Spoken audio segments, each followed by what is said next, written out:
Na aula passada nós falamos desses receptores de estiramento, o órgão tendinoso de Golgi e o do fuso muscular, a estrutura do fuso muscular. A gente falou que o fuso muscular e o órgão tendinoso de Golgi são regiões que estão presentes tanto na musculatura esquelética, entre as fibras da massa muscular, as fibras extrafusais, quanto nos tendões. Então, o fuso muscular está presente na estrutura entre as fibras extrafusais, que são essas fibras aqui, que nós comentamos com vocês na aula passada, e o órgão tendinoso de Golgi nessa estrutura aqui dos tendões, seja no tendão patelar, seja nesse tendão que liga a patela à massa muscular que reveste o fêmur, por exemplo. O órgão tendinoso de Golgi é uma via aferente, portanto, ele leva uma informação para o sistema nervoso central.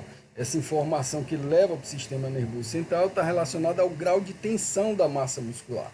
Quanto essa massa muscular está tensionada ou quanto ela está relaxada. E o fuso muscular, ele manda a informação relacionada ao comprimento dessa massa muscular. Uma vez que o sistema nervoso ele recebe essas informações sobre o tamanho da massa muscular, o comprimento da massa muscular e sobre o grau de tensão que ela está submetida, ele pode enviar potenciais de ação por via eferente ou motora para que o sistema consiga organizar essas informações e aí a musculatura contrair e relaxar de forma sincronizada. Falou que essa possibilidade de contração de forma sincronizada, ela tem relação com os potenciais excitatórios e os potenciais inibitórios. Esses receptores de estiramento, como o fuso muscular, ele está presente em diversos grupos musculares aqui. Então, eles fazem parte das fibras intrafusais, essas fibras aqui, que tem uma característica morfológica, é revestido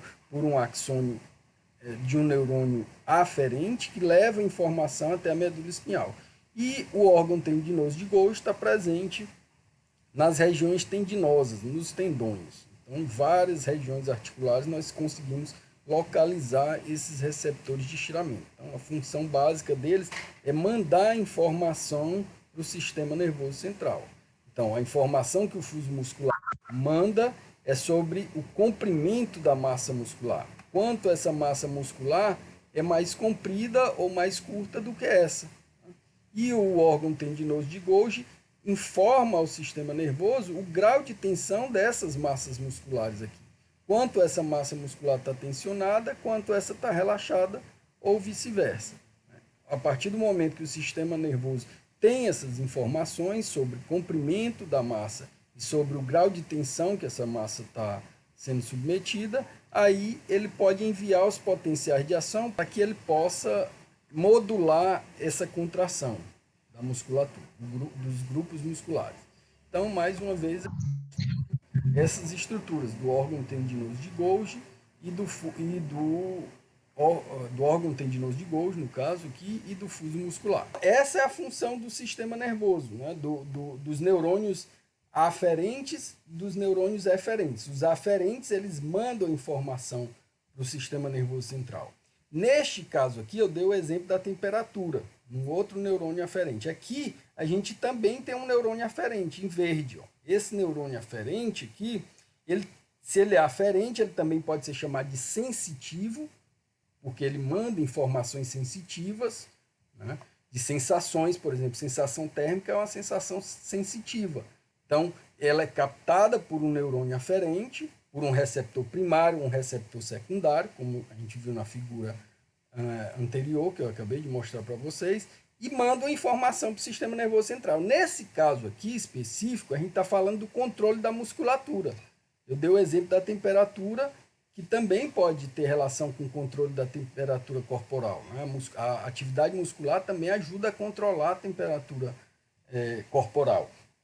Mas nesse exemplo aqui, ó, eu estou querendo mostrar como esse sistema interpreta a informação que chega ao sistema nervoso central. Então, qual é a função do órgão tendinoso de Golgi? É mandar uma informação. Ora, se ele manda uma informação, essa informação é enviada por uma via aferente ou sensitiva. Essa via aferente ou sensitiva, ela está chegando aqui no sistema nervoso central, ela faz uma sinapse com um neurônio intermediário e ela conecta o neurônio aferente a dois tipos de neurônios. Aqui, ó, na figura nós estamos vendo um neurôniozinho azul escuro e um neurônio azul claro. Tá? Vejam que tem outro neurôniozinho aqui em lilás. Certo? Então vamos entender o que são essas estruturas do sistema. Eu falei para vocês que o órgão tendinoso de Golgi e o fuso muscular, eles têm neurônios aferentes inervando ou conectando as células dessas estruturas. Então, o neurônio aferente aqui do órgão tendinoso de Golgi, ele sai dessas estruturas do tendão e chega até o sistema nervoso central. Qual a informação que ele leva aqui do tendão? Sobre o grau de tensão dessa massa muscular. Essa massa muscular está muito tensionada, ela está pouco tensionada, ela está relaxada. Né? Então, essa é a informação que o sistema nervoso leva, que o neurônio aferente, que faz parte do sistema nervoso periférico, leva até o sistema nervoso central. Uma vez que ele traz essa informação, ela se junta a outra informação que vem da musculatura esquelética. Então, a gente viu que o fuso muscular, ele manda a informação ao sistema nervoso central sobre o comprimento dessa massa muscular, o quanto essa massa muscular é comprida, qual é o comprimento dela, o tamanho dela. A gente sabe que existem diversos tipos de massa musculares no organismo. Então, você tem um grupo muscular que recebe uma denominação, o músculo do fêmur, o principal músculo do fêmur, né, da estrutura do fêmur, ele está conectado a vários tendões articulares que tem uma inserção lá na cabeça do acetábulo e vai até a região da patela, por exemplo. Então, esses grupos musculares têm diferentes tamanhos. E para que o sistema nervoso central entenda qual músculo ou qual grupo de músculo precisa se contrair, qual precisa relaxar, ele precisa enviar essa informação para o sistema nervoso central. Então, o sistema nervoso central, para ele contrair um determinado grupo de músculo, ou vários grupos de músculos ao mesmo tempo, ele precisa receber duas informações. Uma que vem dos tendões, que são relacionados ao grau de tensão dessa massa muscular, e uma que vem do fuso muscular, que informa para ele sobre o comprimento dessa massa muscular. Ora, uma vez que ele tem essas duas informações, então ele pode processar e modular os potenciais de ação que vão fazer com que essa massa muscular se contraia mais ou se contraia menos, ou não se contraia. Então, como é que ele faz isso? Uma vez que ele recebe essas informações sobre o grau de tensão e sobre o comprimento da massa muscular, aí ele ativa essas informações, chega em dois tipos de neurônios diferentes, que são chamados de neurônios eferentes ou motores. Então, a gente tem aqui o conceito de neurônio motor. Neurônio motor superior é aquele que está integralmente dentro do sistema nervoso central. O que é um neurônio motor superior? É aquele que seu corpo celular, seus dendritos, corpo celular, axônio e terminações nervosas, eles estão integralmente dentro do sistema nervoso central. Isso aqui é o sistema nervoso central. Toda essa estrutura aqui é o sistema nervoso central, representa o sistema nervoso central. Especificamente a área da medula espinhal, seja ela cervical, torácica, lombar ou sacral. Então, vejam que o único neurônio que está integralmente dentro do sistema nervoso central é esse aqui, né? Que é o neurônio intermediário. Então, esse neurônio intermediário, ele é também dito neurônio motor superior. Por que que é motor? Porque ele tem relação direta com o controle da contração da musculatura esquelética. Por isso que é chamado de neurônio motor. Superior, porque está integralmente dentro do sistema nervoso central. Esses dois aqui não são chamados de neurônios motores superiores. Por que que não são? Porque eles não estão integralmente dentro do sistema nervoso central. Ele tem os seus locais de captação da informação fora do sistema nervoso central, aqui no tendão e aqui no fuso muscular. E o corpo celular e o axônio deles, a maior parte dele está fora do sistema nervoso central. Que está dentro do sistema nervoso central é isso aqui. Então, isso aqui não são neurônios motores superiores, são neurônios aferentes ou sensitivos. Então, uma vez que a informação chega aqui por essas estruturas, nós conseguimos com que essas outras células aqui, elas tenham a captação dessa informação. Tem a informação que chega do fuso muscular, que está relacionada ao comprimento da massa, e do tendão, que está relacionado ao grau de tensão dessa massa muscular. Ora, uma vez que essas células recebem informação, elas ativam dois tipos celulares que compõem a massa muscular. Nós falamos que as células que compõem a massa muscular se dividem em dois tipos: as células extrafusais e as células intrafusais. As células extrafusais estão aqui fora do fuso muscular, por isso são chamadas extrafusais. E as intrafusais estão dentro do fuso. Qual a função dessas duas fibras? Tanto as extrafusais quanto as intrafusais? Realizar a contração da musculatura. Então, uma vez que esses neurônios aqui ativam ou mandam informação para essas células, elas se contraem. E a gente já viu como ocorre a contração muscular. Então, esses dois neurônios aqui é que efetivamente estimulam as fibras musculares a se contraírem ou a relaxarem. Por que que ele tem uma inervação para um tipo de fibra muscular e outro para outro tipo de fibra muscular? Porque esses neurônios são diferenciados. Então, esse neurônio aqui, que nós chamamos de neurônio motor gama, representado por esse símbolo aqui, ele inerva as fibras intrafusais, enquanto que o neurônio motor alfa, ele inerva as fibras extrafusais. Então, vejam que o mecanismo de estímulo para a massa muscular, ele vem por duas vias do sistema nervoso central. As fibras que estão relacionadas aos neurônios motores gama e as fibras que estão relacionadas ao neurônio motor alfa. O verde é chamado neurônio aferente, o lilás é chamado de neurônio aferente também, só que são neurônios aferentes que vêm de vias diferentes. Por isso que esse aqui é o neurônio aferente IB, né, que vem do tendão, e o IA2, que vem do fuso muscular. Mas é óbvio que você não precisa decorar essas siglas aqui. Basta entender que mesmo porque essas siglas são convenções, né, para que durante o exame clínico a gente consiga detectar exatamente onde está acontecendo a lesão, quando possível. Né? E a partir daí, isso direcionar o tratamento. Mas o mais importante é vocês entenderem que esses neurônios aqui aferentes levam uma informação para o sistema nervoso central.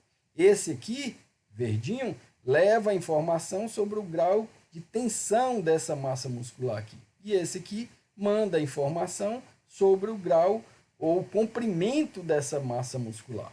Uma vez que essa informação é captada aqui e transmitida aqui para esses dois outros neurônios, vai haver o estímulo para essa musculatura se contrair. Então, se for um estímulo excitatório, ele vai por esse neurônio aqui, ele vai contrair as fibras intrafusais. Se ele for um estímulo excitatório para contrair essa massa muscular aqui, ele vai contrair as fibras extrafusais. Vou tentar explicar mais uma vez rapidamente, para se tornar simples.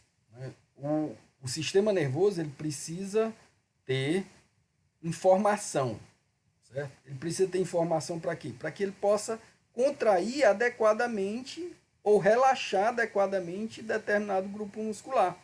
Vejam que a contração, a gente viu nas aulas passadas que a contração ela tem duas fases. A fase de estímulo e a fase de inibição. Então, a massa muscular, quando ela está sendo estimulada, ela está fazendo com que ela se contraia. Quando ela está sendo inibida, ela está fazendo com que ela seja relaxada. Para que isso aconteça, o sistema nervoso precisa ter informações. Como está essa massa muscular? Ela já está contraída? Qual o tamanho dessa massa muscular? Ela é grande, pequena? Todas essas informações têm que chegar no sistema nervoso central. Para quê? Porque a partir do momento que ele tem essas informações, ele consegue modular como essa contração vai ocorrer. Ela vai precisar contrair mais? Ela vai precisar contrair menos? para saber quando esses músculos vão contrair ou quando outros músculos vão relaxar, o sistema nervoso precisa dessas informações. E quem passa as informações? São as vias aferentes, ou seja, o neurônio que vem lá dos tendões e os neurônios que vêm lá do fuso muscular. Aí, a partir daí, ele consegue saber qual neurônio ou qual músculo tem que contrair mais, qual músculo tem que contrair menos, ou qual músculo tem que ficar relaxado para executar uma determinada ação motora. Né? Vejam que é complexo, é muito complexo realmente esse sistema. Várias informações chegam ao mesmo tempo no sistema nervoso. E ele, por isso mesmo, ele precisa ter a capacidade de captar essas informações para que ele possa regular isso. Então vamos lá. Então, por que é importante a gente saber isso? O neurônio, se houver algum problema no funcionamento do neurônio motor inferior, o que é o neurônio motor inferior? Esse neurônio aqui, ó, esses dois neurônios, o alfa e o gama, são neurônios motores inferiores. O que é o neurônio motor superior? Esse aqui, ó. Por que ele é superior? Porque ele está integralmente dentro do sistema nervoso central. O neurônio motor inferior é aquele que sai do sistema nervoso central, também chamado de neurônio eferente ou motor. Então, se houver uma perda nesse neurônio aqui, o que é que vai acontecer com a contração muscular? Vamos ver, é isso que vai mostrar isso aqui, ó. 3 aspectos básicos vão acontecer se houver perda do neurônio motor inferior, ou seja, perda da função do neurônio, desses dois neurônios que nós acabamos de ver, né? o gama e o alfa. Se por algum motivo o sistema perder o funcionamento desses neurônios, o que é que pode ocasionar a perda desses neurônios? Uma lesão, né? Ou seja, o animal foi atropelado, né? E nesse atropelamento o trauma causou uma lesão aqui, né? Uma ruptura desses neurônios aqui. Aí, se essa ruptura ocorreu, a gente vai ver isso como a sequela dessa ruptura. O que é a sequela? É justamente a disfunção. Disfunção nada mais é do que a perda da função ou alteração no funcionamento da estrutura. Então, quais são as consequências da perda da função do neurônio motor inferior? 3 básicas, que é a paralisia, a atrofia e a perda dos reflexos segmentares e intersegmentares.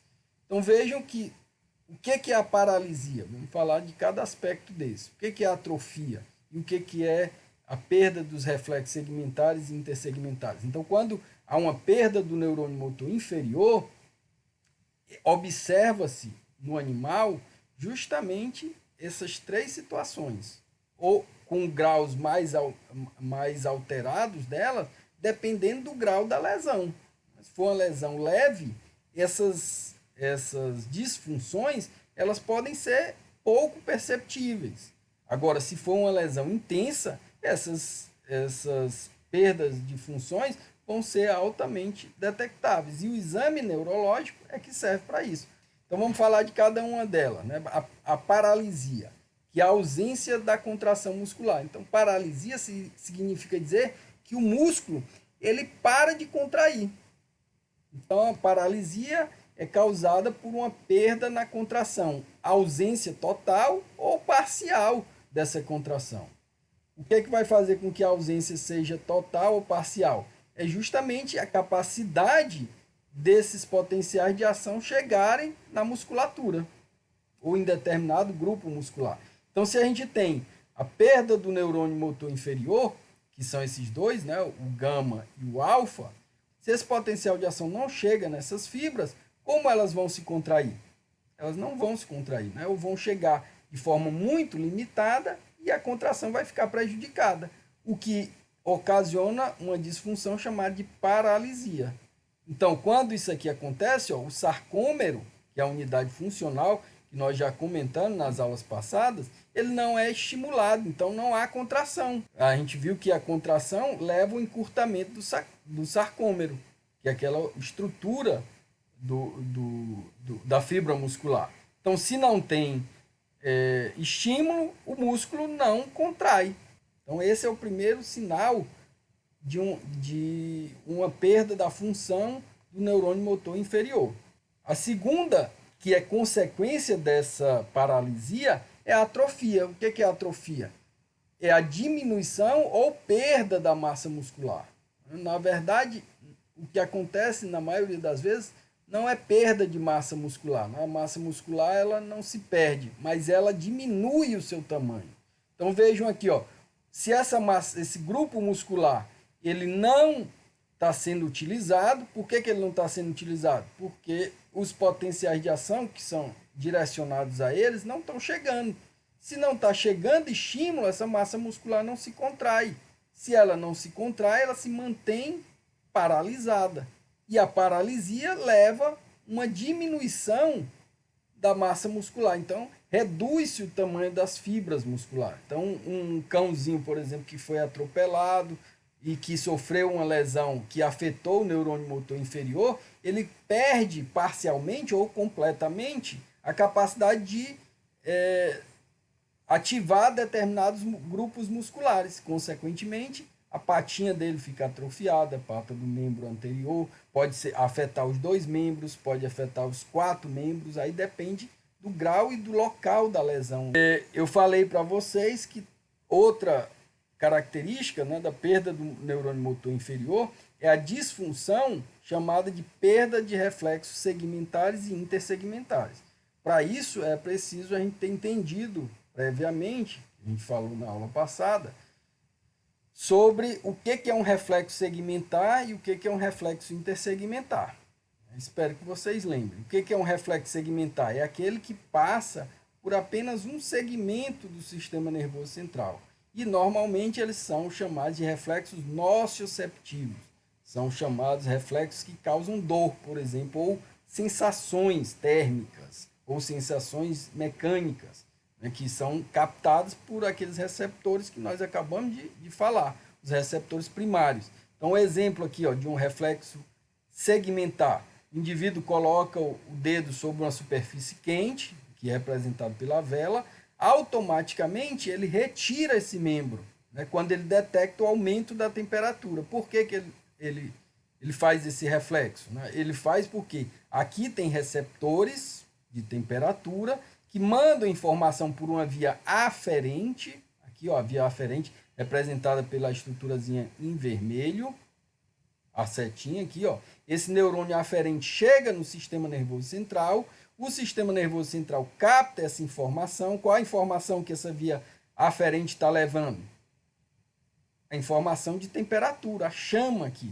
A chama está intensa, então ela ativou esse mecanismo aqui de temperatura, que captou essa sensação térmica e levou até o sistema nervoso central. A resposta do sistema nervoso central é dada por uma via eferente ou motora. Essa via eferente ou motora aqui, ela vai por 2 neurônios. Aqui só está representando um, mas tem 2 neurônios. O gama e o alfa, que eu acabei de falar para vocês. O gama, ele inerva as fibras, ou as células musculares intrafusais. E o alfa inerva as fibras musculares extrafusais. Uma vez que essas fibras musculares recebem essa informação, qual é a informação que essa viazinha em azul está mandando? Que a superfície está quente. Então, automaticamente, o indivíduo retira o membro. Eu falei isso aqui de uma forma bem lenta, né? Mas isso acontece em frações de milésimos de segundos, que é a velocidade com que esses potenciais de ação se propagam pelo sistema nervoso. Consequentemente, significa dizer que esse processo ele é muito rápido. Então, ele encostou aqui na superfície quente, automaticamente ele está retirando o membro. Por quê? Porque esse estímulo se propaga muito rapidamente, em frações de milésimos de segundo. Então, isso é um reflexo que nós chamamos de segmentar. Por quê? Para que ele responda, significa dizer que o sistema nervoso a informação precisou passar por apenas um segmento do sistema nervoso central. Vejam que aqui, ó, essa informação ela também pode se propagar para o cérebro. Aí no cérebro, essa informação ela pode ficar armazenada. De que forma? Ora, isso é importante porque uma criança, aprende, né? Uma criança, um animal também aprende. Então, uma criança que colocou a mão numa chama quente, né, e se queimou, ela vai associar isso porque essa informação vai chegar até o cérebro. Então, de uma próxima vez, ela vai evitar colocar a mão nessa chama quente. Então, essa informação que caminha até o cérebro, essa informação dolorosa, ela é importante para o mecanismo de aprendizado do indivíduo. Mas ela não necessariamente o indivíduo vai precisar dessa informação para responder reflexamente. Esse reflexo passa por apenas um segmento. Por isso que ele é dito reflexo segmentar. Então, quando você tem a perda desses neurônios aqui, motores inferiores, dessa via azul, o indivíduo não consegue realizar esse movimento adequadamente. Ora, se ele não consegue realizar esse movimento adequadamente, significa dizer que ele tem dificuldade para retirar a mão. Então, no exame neurológico, esse reflexo ele pode ser testado. A via patelar é um exemplo, aquele reflexo que nós chamamos de reflexo patelar, é justamente isso, ele informa ao sistema nervoso central se o indivíduo está conseguindo, aquela via está funcionando adequadamente. Se o indivíduo tem algum problema ali, ele não consegue realizar aquele movimento reflexo automático. Isso significa que provavelmente ele tem alguma lesão ali. Então, é um reflexo segmentar. O vírus tem predileção pelo sistema nervoso, né? O vírus da sinomose. Ele também ele ataca algumas células do sistema nervoso. E nesse ataque, significa dizer que ele lesiona algumas células. E quando essas células lesionadas, elas estão relacionadas a esse tipo de reflexo, o que acontece é justamente isso, né? Uma perda de reflexo ou uma alteração nos movimentos de contração da musculatura. Então, ele pode ficar com espasmos musculares, que são as sequelas mais leves que podem acontecer. Sequelas mais avançadas podem fazer com que o indivíduo, se ele escapar da doença, que é uma doença que tem uma letalidade alta, né, pode fazer com que ele comprometa muito a ação motora. Então, a influência dessa ação do vírus sobre o sistema nervoso ela é variada, mas ela pode atingir em graus maiores os reflexos segmentares e pode, inclusive, atingir os reflexos intersegmentares, que é o que eu vou mostrar agora. Então, o exemplo aqui foi só dos reflexos segmentares. A sinomose é uma doença que pode atingir diversas porções do sistema nervoso, dependendo do grau de comprometimento do sistema. Então, pode atingir tanto os segmentares, quanto os reflexos segmentares, quanto os intersegmentares. Desse aspecto, como uma disfunção do neurônio motor inferior também pode alterar os reflexos intersegmentares. Para isso, é importante que a gente entenda o que são os reflexos intersegmentares. A gente falou na aula passada que os intersegmentares são aqueles cuja resposta reflexa ela vem quando a informação chega ao sistema nervoso central, passa por vários segmentos do sistema nervoso central, para aí sim essa resposta vir em relação a isso. Por que ele é diferente dos segmentares? Porque normalmente os intersegmentares são reflexos que nós chamamos proprioceptivos, são aqueles relacionados à localização do indivíduo no espaço. Então o indivíduo consegue saber, por exemplo, qual a postura adequada para ele se manter em pé, se manter em estação. Nós somos animais bípedes. O ser humano, ao longo da evolução, ele foi adquirindo a postura bípede. Todo mundo conhece essa história, né? Significa dizer que ele tem muito mais receptores posturais na planta dos pés do que na palma das mãos. Uma vez que nós temos os pés como estruturas para identificar a nossa postura, a nossa localização postural. Os cães, por exemplo, são animais quadrúpedes. Eles caminham, não só os cães, né? Os cavalos, os bovinos, grande quantidade de espécies animais têm uma postura quadrupedal.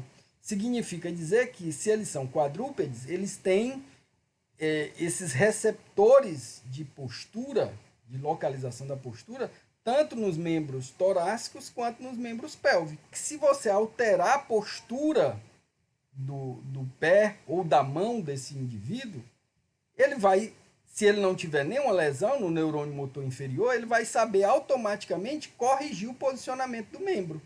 Então, o que está mostrando essa figura é justamente isso. Ó. Se o indivíduo realiza uma ação motora, né, eu até falei quando eu antecipei esse assunto aqui para vocês, se vocês tentassem fazer isso com o cãozinho de vocês, com o gato, né, altera a postura da pata dele, né, e depois solta, né, automaticamente ele vai corrigir, se ele tiver normal, obviamente, você pode fazer isso com os 4 membros dele, se ele tiver normal, automaticamente, assim que você alterar aqui a postura e soltar, ele vai fazer esse movimento aqui de correção da pata. Agora, se por algum acaso ele tiver sofrido uma lesão que afetou os neurônios motores inferiores dele, ele pode ter uma dificuldade de corrigir esse movimento. Esse movimento pode ficar mais lento e ele não conseguir realizar, ou mesmo não conseguir realizar essa correção. E o membro dele fica assim, ó, dobradinho. Por quê? Porque ele não tem condições de detectar por algum motivo, o motivo é a lesão no neurônio motor inferior, o movimento de resposta reflexa. O que é normal? Alterou a posição, ele fazia a correção. Então, se ele não corrige, é porque provavelmente essa informação não pode até estar chegando no sistema nervoso central dele, mas em algum momento onde a resposta deveria vir para cá, para ele ativar esses músculos aqui e esses tendões para corrigir o movimento, essa resposta não está chegando. Então, isso é um sinal que os reflexos intersegmentares deles estão alterados. O exemplo A é apenas um. Tem outro exemplo aqui no B. Ó. Se você realizar um movimento deslocando o centro de gravidade do animal, se a gente fizer aqui, ó, o centro de gravidade está aqui no meio, né? Então, se você empurrar tanto para um lado quanto para o outro, qual é a resposta reflexa do animal? Estender a pata. A mesma coisa com a gente. Se você está distraído, alguém te empurra para um lado, para o outro, para frente ou para trás, qual é a sua ação reflexa? Esticar os membros. Esticar os membros para você tentar manter o equilíbrio. Então, isso é um reflexo. Esse reflexo é intersegmentar. Por que ele é intersegmentar? Justamente porque para que ele aconteça, a ação motora aconteça, vários segmentos são ativados do sistema nervoso central para que a resposta venha e ele consiga realizar o movimento automático de correção do membro. Então, aqui, ó, afastei o membro, automático, lateralmente, qual é a resposta reflexa normal do animal? Estender as patas. Para que ele estende as patas? Para manter o equilíbrio. Agora, se tiver alguma alteração, se você realiza esse movimento, ele tomba sem realizar ou sem conseguir realizar esse afastamento das patas. Certo? Então, aqui é um exemplo do sistema de um reflexo segmentar que pode estar alterado durante o exame neurológico. Então, tudo isso aqui o veterinário faz quando está se avaliando neurologicamente o indivíduo que está com algum problema. Então, todos esses reflexos são maneiras de avaliar onde e tentar descobrir onde é que é a lesão, né, se ele está apresentando um sistema neurológico. Na pergunta do colega lá, que ele falou da sinomose. Então, a sinomose pode alterar tanto reflexos segmentares quanto intersegmentares. O C aqui, a figura C, está mostrando um outro tipo de maneira de você avaliar o reflexo. Então, imagine você colocar uma folha de papel aqui, num dos membros dele, e arrastar rapidamente essa folha de papel. O que vai acontecer é que, reflexamente, o indivíduo vai tirar o membro e colocar de volta no chão. Isso é a resposta reflexa normal. Né? Você pega uma folhinha de papel, joga ela no membro do animal e puxa de uma vez. Ao puxar de uma vez, a resposta vai ser essa, ele retira o membro. Por que ele retira o membro? Porque rapidamente ele faz essa correção postural de retirar, porque isso aqui pode estar alterando o equilíbrio dele. Então, a tendência é que ele retire o membro e coloque de volta no chão, rapidamente. Isso é um reflexo. Se ele tem alguma alteração no neurônio motor inferior, ele pode não realizar esse movimento. Então, ao puxar o papel aqui, que foi colocado embaixo do membro dele, você consegue arrastar o membro junto com o papel. O normal não seria arrastar junto com o papel. O normal seria ele responder reflexamente e retirar. Se tem alguma lesão, ele arrasta. Então, aqui, ó, são as respostas anormais desses estímulos que foram dados aqui. Então, quando essas respostas anormais estão presentes, é provável que houve uma lesão no neurônio motor inferior. Quais são os neurônios motores inferiores? O alfa e o gama. O alfa inerva as fibras extrafusais e o gama inerva as fibras intrafusais. Vamos falar do neurônio motor superior. Eu já falei para vocês, o que é o neurônio motor superior? São os neurônios que estão integralmente dentro do sistema nervoso central. Então, o que é mais grave? Uma lesão no neurônio motor superior ou uma lesão no neurônio motor inferior? Óbvio que é uma lesão no neurônio motor superior. Ela gera muito mais problemas ao indivíduo do que se a lesão for concentrada apenas no neurônio motor inferior. Óbvio que ambas causam problemas no processo fisiológico da contração muscular. Mas as lesões nos neurônios motores superiores, elas são normalmente causam muito mais problemas para o indivíduo. Porque justamente está atacando um neurônio que está integralmente dentro do sistema nervoso central. Então, o que a gente observa em relação à perda da função ou disfunção do neurônio motor superior? 3 coisas básicas também. Por exemplo, os movimentos inadequados, aí o caso da sinomose. Né? No caso da sinomose, você pode ter perda dos reflexos segmentares e intersegmentares e também pode ter um movimento completamente inadequado. O indivíduo fica com uma incoordenação motora, um processo que a gente chama de ataxia, né, que é a dificuldade de realizar determinado movimento. Ele pode ter ausência de atrofia, ou uma atrofia discreta, porque ele consegue mandar as informações para as fibras musculares, mas essa informação chega de forma inadequada. Então, o movimento ele sai incoordenado, mas a informação está chegando. Então, você normalmente não observa atrofia quando a lesão é no neurônio motor inferior, mas ela é mais grave uma vez que ela causa um movimento completamente inadequado, né? Ou paralisa completamente. A paralisia completa ela pode ser mais observada quando a lesão é mais extensa.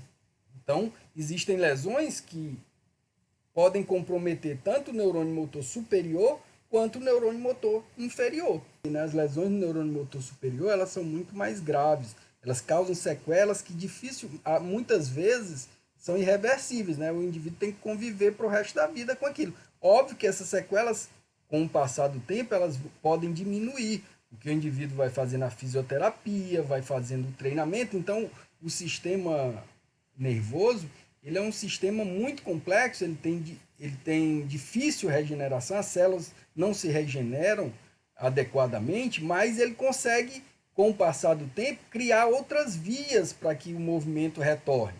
Então, às vezes, o movimento pode retornar completamente. Vai depender do quê? Do grau da lesão e do tipo de lesão que acometeu o neurônio motor. Né? Então, óbvio que tem lesões que são permanentes para o resto da vida do indivíduo, sequelas, né, dessas lesões. E hoje se estuda na neurologia justamente isso, né, tentar reverter isso. As células-tronco, os estudos com as células-tronco, eles são feitos justamente para isso, para tentar minimizar e recuperar completamente o movimento. Mas até hoje não se tem um tratamento completamente efetivo, ainda tudo está em estudo. Pode ser que daqui a 10 anos, né, tudo que eu estou falando aqui, já tenha uma solução para isso. Por enquanto, ainda a coisa não é tão fácil assim. Né? Dependendo, óbvio, tudo depende do grau da lesão, do local da lesão, de uma infinidade de fatores. Um indivíduo mais velho, ele também tem mais dificuldade de realizar, de se recuperar. Indivíduos mais novos, que o sistema nervoso ainda está em desenvolvimento, ele tende a ter uma perspectiva, um prognóstico melhor do que o indivíduo mais velho. Né? Voltando aqui, o terceiro aspecto, né, que leva a uma perda da função, uma disfunção do neurônio motor superior, é a manutenção dos reflexos segmentares. Então, os reflexos segmentares nessa situação, ele pode ser mantido justamente porque o neurônio motor pode estar afetado, motor superior, mas não afetar diretamente o neurônio motor inferior, que são os neurônios alfa e gama, que são os responsáveis pelo reflexo segmentar. Então, numa lesão do neurônio motor superior, você pode não observar a ausência dos reflexos segmentares, tá? Mas isso não significa dizer que essa lesão não é grave, né? A lesão é mais grave quanto mais neurônios ela atinge dentro do sistema nervoso central, porque o sistema nervoso central ele é muito mais complexo do que o sistema nervoso periférico, que compõe os neurônios motores inferiores. A partir desse conceito que a gente viu aqui, da disfunção, dessa ilustração, que o que a gente falou agora foi apenas para tentar que vocês entendam que os neurônios eles têm uma relação direta com o controle do movimento, né, com a capacidade do movimento. Agora, esse controle ele é altamente complexo. A capacidade de controlar o movimento ela não se dá somente pela medula espinhal. A medula espinhal ajuda no controle do movimento, mas o principal fator que controla e regula a movimentação e o tipo de movimento é o controle motor exercido pelo cérebro. O cérebro é a parte mais nobre do sistema nervoso central. A gente já falou nas aulas anteriores, quando a gente falou do sistema nervoso central, que ele se divide em várias porções. E o córtex cerebral, se a gente for lembrar, tem áreas específicas para desenvolver determinadas ações. Então, os movimentos básicos, por exemplo, os movimentos coordenados, eles são realizados nessa região central aqui, ó, né, que é o córtex motor. Toda essa regiãozinha aqui, ó, central do cérebro, é muito desenvolvida para realizar ações motoras. Então, lesões nessa região do cérebro, por exemplo, um derrame cerebral que aconteça nessas regiões aqui, se ela estiver mais próxima aqui, ele vai atingir áreas que são responsáveis pelo controle dos movimentos coordenados, ou seja, vai atingir a coordenação motora do indivíduo. Aqui, ó, se essa lesão foi mais nessa região, que é responsável pelos controles básicos de movimento, né, pode atingir por exemplo, a maneira do indivíduo caminhar, né?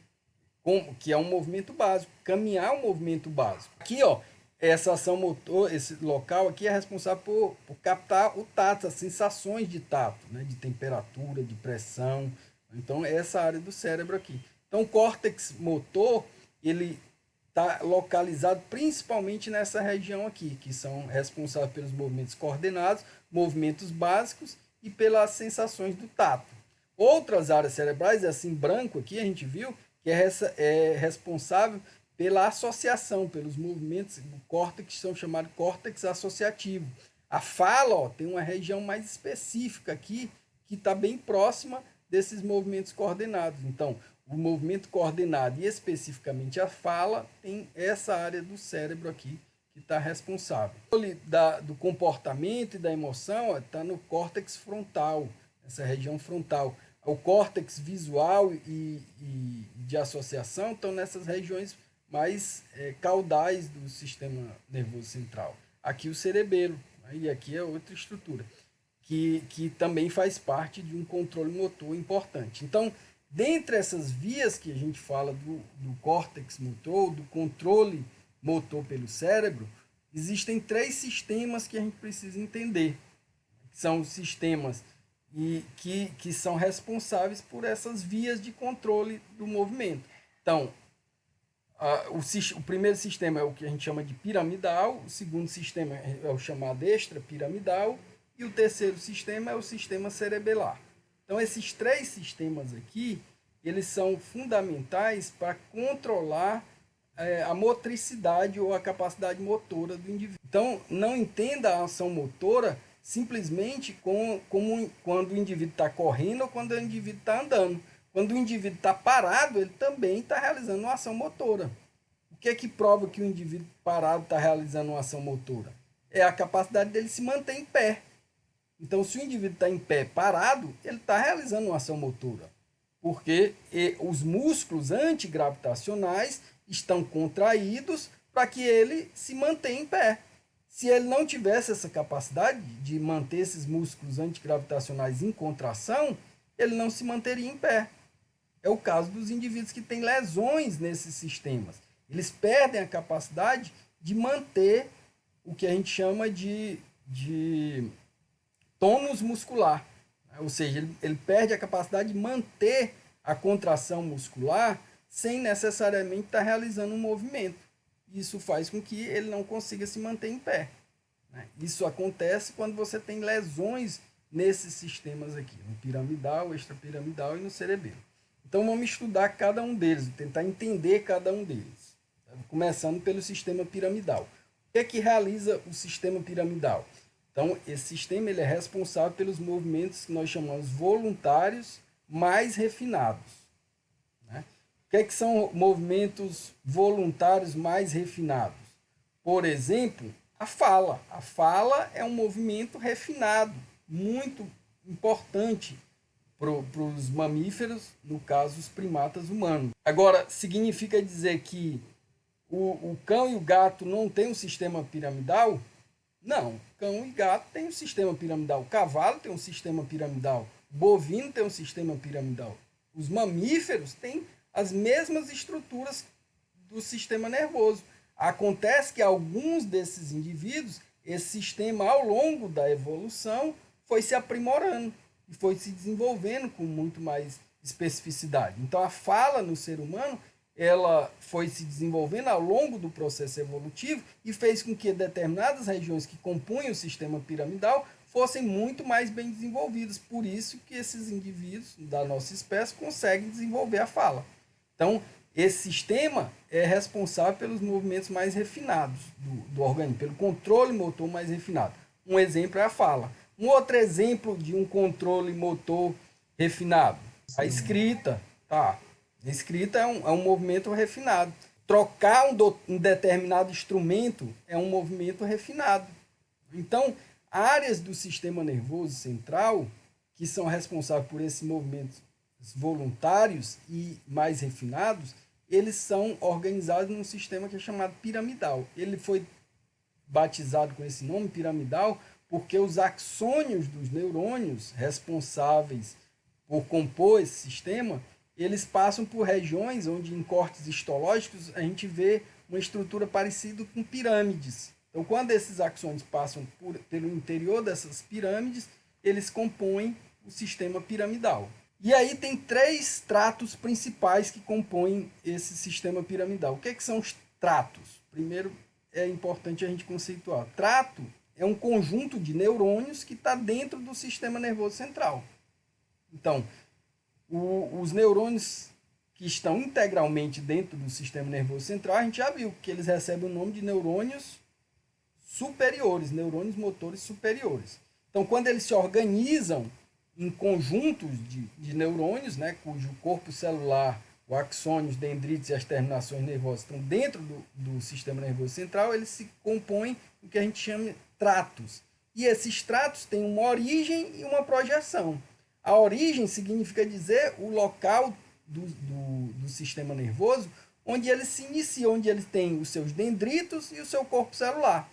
E a projeção está relacionada ao fato do axônio dele se estender a uma determinada região do sistema nervoso que vai se projetar em outra área do sistema nervoso central. Então, por exemplo, aqui nessa figura, ó, se o axônio do neurônio aqui, motor superior, ele se origina nessas áreas dos movimentos coordenados e se estende até aqui, até essa região da fala, né, ele está fazendo com que a origem dele seja aqui, se estendendo até essa área aqui onde ele se projeta. Esse neurônio, ele se origina, o seu dendrito, corpo celular e axônio dele se originam aqui e se projetam até essa área aqui da fala, ou até essa área dos movimentos básicos, ou até essa área daqui, ou até essa área daqui. Então, lembrem que esse sistema é composto por bilhões, milhões de células, cuja capacidade de informação, de transmissão da informação, está relacionada à conexão, às sinapses que são feitas aqui. Então, aqui existe uma rede sináptica, neuronal, intensa. E hoje se sabe que não só as sinapses neuronais são responsáveis pela comunicação por áreas cerebrais.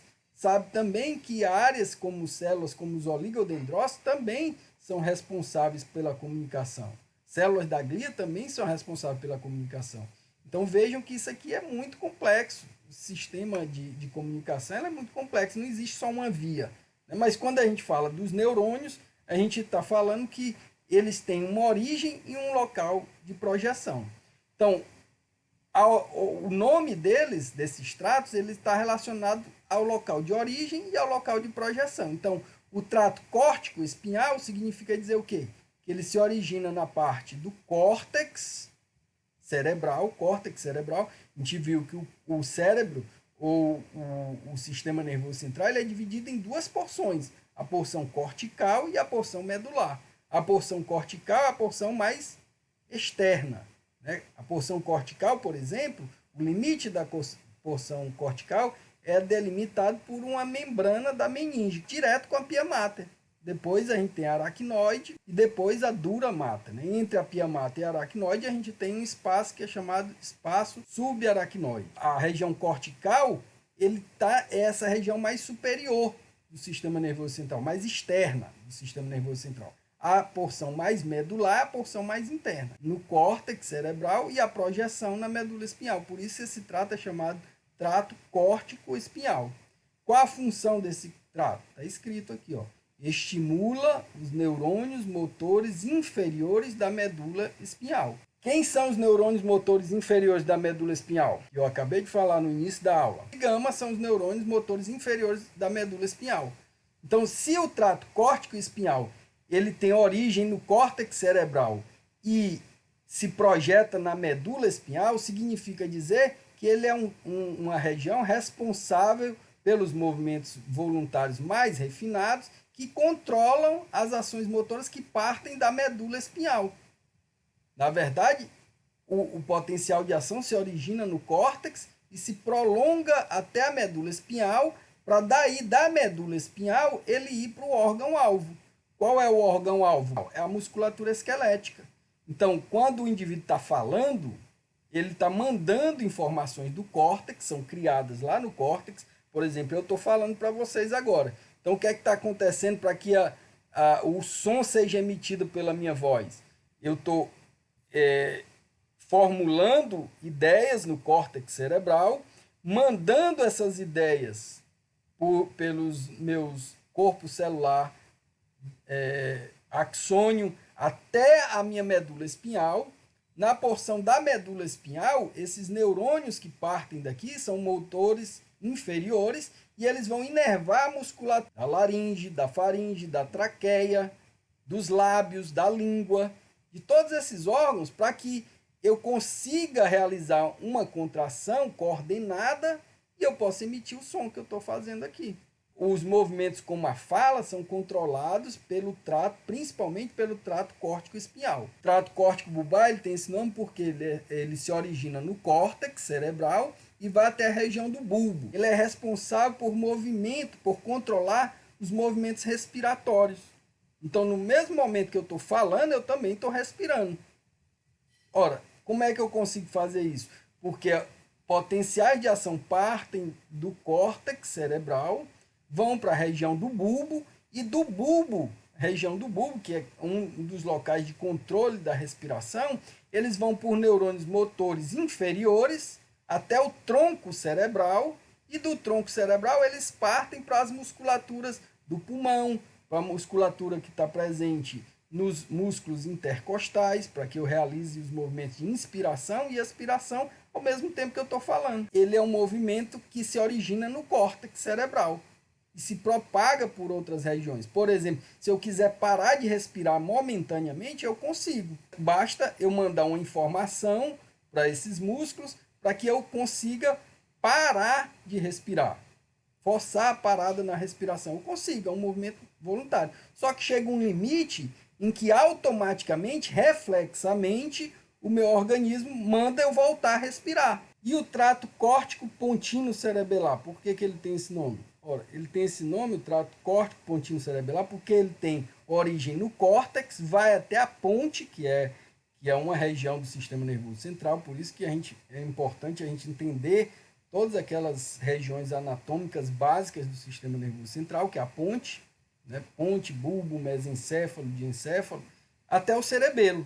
Então, o trato córtico pontino cerebelar manda informação do córtex até o cerebelo. Então, vejam que esses três tratos, eles podem atuar ao mesmo tempo. Não é que o trato córtico espinhal atua primeiro, depois o trato córtico bulbar, depois o trato córtico pontino cerebelar. Todos os três podem ser ativos ao mesmo tempo, dependendo do movimento que está sendo realizado, ou da ação motora que está sendo realizada. Então, quanto mais refinado é essa ação motora, quanto mais específica é essa ação motora, mais envolvimento desses três tratos que compõem o sistema piramidal existe. Então, vamos entender aqui a partir dessas imagens. Ó.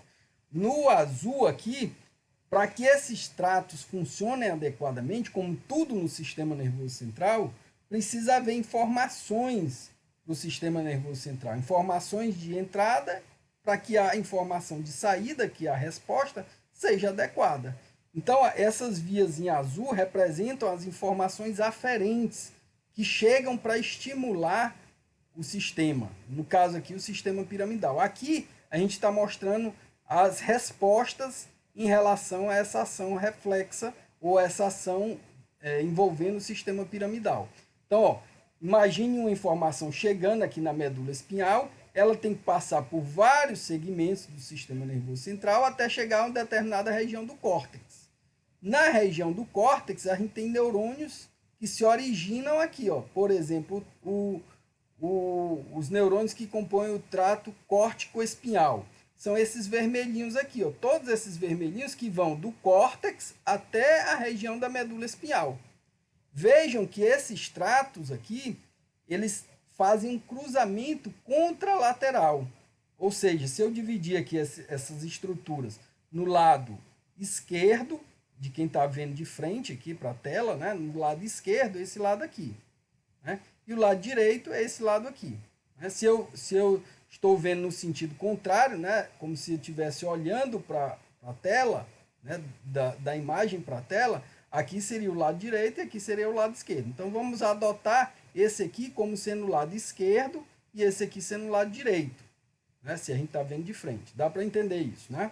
Então, vejam que as informações que ativam o córtex cerebral do lado esquerdo, elas chegam pelo lado direito do organismo, certo? E se cruzam aqui essas informações. Cada viazinha dessa aqui é um neurônio. Óbvio que isso aqui está bem simplificado, né? Existem muito mais neurônios do que isso aqui. Né? Então, dentro disso aqui, ó, as informações que estão chegando pelo lado direito do corpo, elas estão indo para o lado esquerdo do córtex cerebral. Consequentemente, se elas estão ativando as áreas do lado esquerdo, a resposta vem do lado esquerdo e depois se cruza e vai ativar as ações motoras do lado contralateral, do lado direito do corpo. Então, o sistema piramidal ele tem um sistema de cruzamento de informações, tanto informações aferentes quanto informações eferentes. Isso acontece porque essas informações elas ativam a região contralateral do cérebro. Né? Uma vez que a informação chega para o lado direito, ela ativa informações do lado esquerdo. E, consequentemente, a resposta do lado esquerdo vai ativar o controle das ações motoras do lado direito do corpo. Por isso que se o indivíduo tem uma lesão desse lado esquerdo aqui do cérebro, ele afeta áreas que controlam ações motoras do lado direito. A mesma coisa aqui para o lado direito. Né? Se a informação está chegando no lado direito do córtex cerebral, significa que elas chegaram pelo lado esquerdo do organismo. No caso aqui da medula espinhal. E aí a resposta vai ser da mesma forma. A resposta vai ser contralateral. Aquela informação que ativou os neurônios do lado direito vão se cruzar em um determinado ponto e a resposta reflexa vai sair pelo lado esquerdo do corpo, certo? Então, esse sistema tem um cruzamento de informações. Então, isso é importante saber porque se o indivíduo tem uma paralisia ou tem uma dificuldade motora de um dos lados do organismo, no caso dos membros inferiores, ou dos membros anteriores ou posteriores, ou dos membros torácicos ou pélvicos, significa dizer que essa lesão é no lado contralateral. Então, se o indivíduo tem dificuldade de movimentar a pata esquerda, a lesão é no lado direito do cérebro. Se ele tem dificuldade de controlar as ações motoras da pata esquerda, a lesão é no lado direito do cérebro, certo? Isso é muito importante ser entendido. Há um cruzamento de informações contralaterais para o controle da informação. Então está aqui, ó, mostrando de uma forma ampliada como o sistema piramidal ele ativa os neurônios motores inferiores. Lembram que tem dois neurônios motores inferiores? Então aqui a gente tem esses dois neurônios aqui, ó, simbolizados por esse neurônio aqui e por esse outro neurônio. Então esses outros aqui, ó, são neurônios motores superiores. Por que eles são superiores? Porque eles estão integralmente dentro do sistema nervoso central. Então vejam que esse neurônio aqui, ó, ele compõe o trato córtico-espinhal. Se ele compõe o trato córtico-espinhal, de onde veio a informação? Do córtex cerebral, seja do lado direito ou do lado esquerdo. Se isso aqui foi do lado esquerdo do corpo, essa informação partiu do lado direito do córtex. Se esse aqui for o lado direito do corpo, essa informação partiu do lado esquerdo do córtex cerebral, certo? Atingindo ou controlando as ações motoras dos dois neurônios motores inferiores. E a partir daí, os neurônios motores inferiores controlam a musculatura esquelética, por exemplo. O neurônio motor gama controla as fibras intrafusais, enquanto que o neurônio motor alfa controla as fibras extrafusais. Então aqui, ó, um exemplo prático também desse controle ilustrativamente. Se a informação chegou pelo lado esquerdo do corpo aqui, considerando o lado esquerdo, a gente vê que essa informação ela é aferente ou eferente? Ela é aferente. Se ela está chegando para o sistema nervoso central, ela é uma via aferente. Olha o tipo de neurônio aqui, né? Então ele está trazendo a informação. Essa informação pode estar vindo do músculo, pode estar vindo de um tendão, pode estar vindo de um órgão. Existem várias vias de informação aferente. Mas o importante aqui, como a gente está estudando o controle motor da musculatura esquelética, é que essa via aferente está chegando pelo lado contralateral esquerdo aqui, considerando isso aqui como lado esquerdo. Bem aqui, ó, ela faz um cruzamento dessa via. Ou seja, a informação que chegou aqui passa por um outro neurônio motor superior, que leva essa informação para o lado contralateral. E o lado contralateral. Vê que essa região aqui, ó, ela compõe as regiões das pirâmides cerebrais. Ó. Tá vendo? Parece uma pirâmidezinha. Aqui está parecendo mais uma nave espacial, né? Mas é semelhante a uma pirâmide quando se faz um corte histológico. Então, bem aqui, ó, a maior parte desse axônio está passando por dentro dessa região. Por isso que é chamado de sistema piramidal. Os tratos desses neurônios estão passando por essas regiões aqui. Então, eles vão ativar as áreas do córtex cerebral. Está aqui a região do córtex cerebral. Aqui a região medular, essa área mais clara, e aqui a região cortical, que é a região mais externa do sistema nervoso central. Bem aqui, ó, revestindo isso aqui, a gente tem a pia mater. Então, essas áreas do cérebro, se elas estão relacionadas ao controle da fala, da motricidade, significa dizer que a resposta para essa área aqui vem também pelo mesmo lado e chega em determinado ponto, ela cruza novamente, só que agora ela, em vez de sair por esses ramos dorsais, essa resposta sai pelos ramos ventrais, por aqui por baixo. Ó. Então, pelos ramos ventrais, a região do trato córtico-espinhal ativa potenciais de ação de resposta, então ele ativa neurônios motores superiores, que por sua vez ativam neurônios motores inferiores. Esses neurônios motores inferiores vão para a região da musculatura, são os alfa e os gama.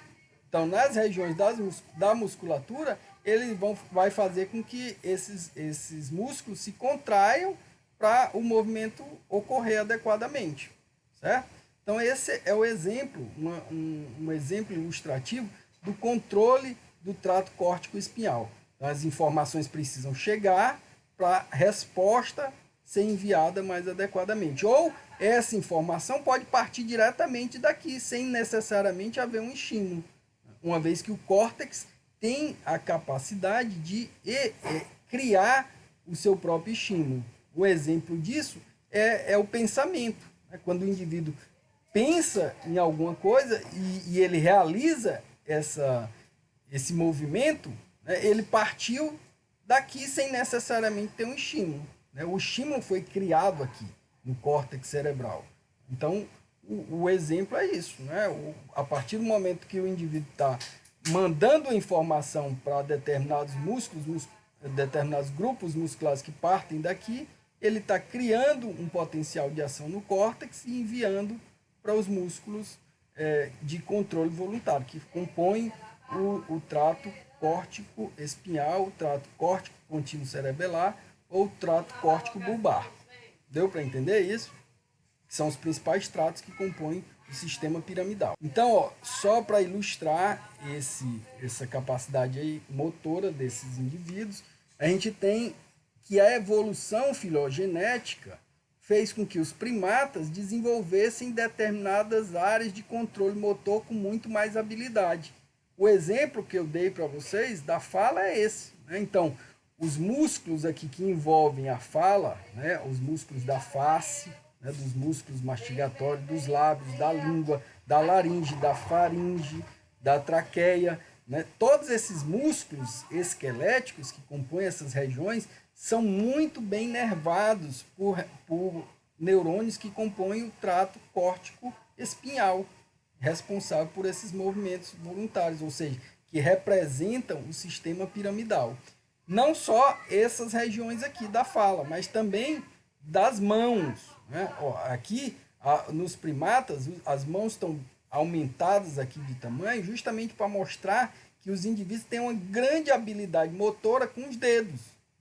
Essa grande habilidade motora com os dedos faz com que ele possa manipular objetos, né, e desempenhar ações motoras muito refinadas, como, por exemplo, o toque de um instrumento.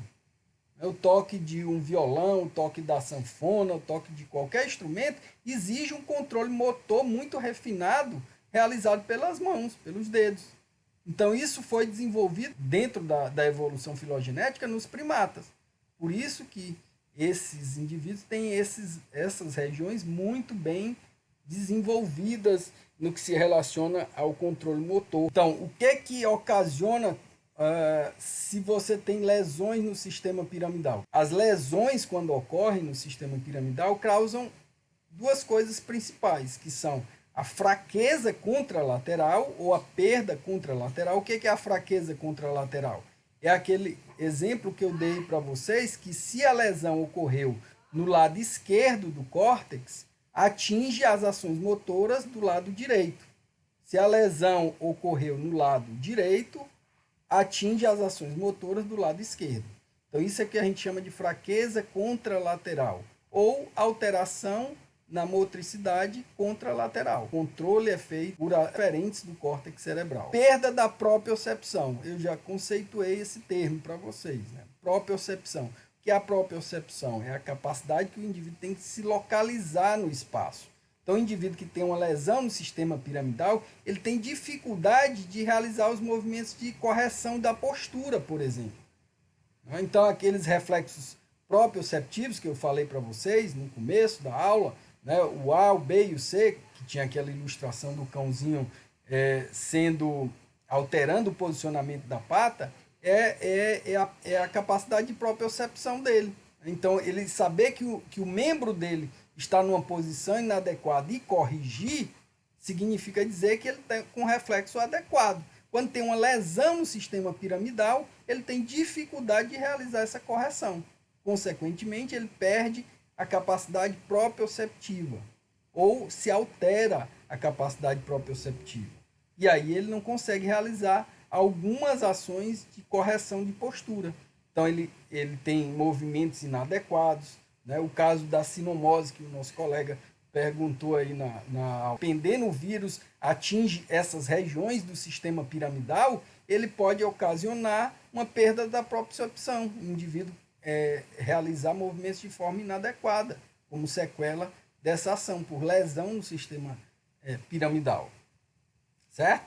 Então, o que é responsável pelo sistema extrapiramidal? Os movimentos involuntários. Mas aí a gente vai falar na aula seguinte,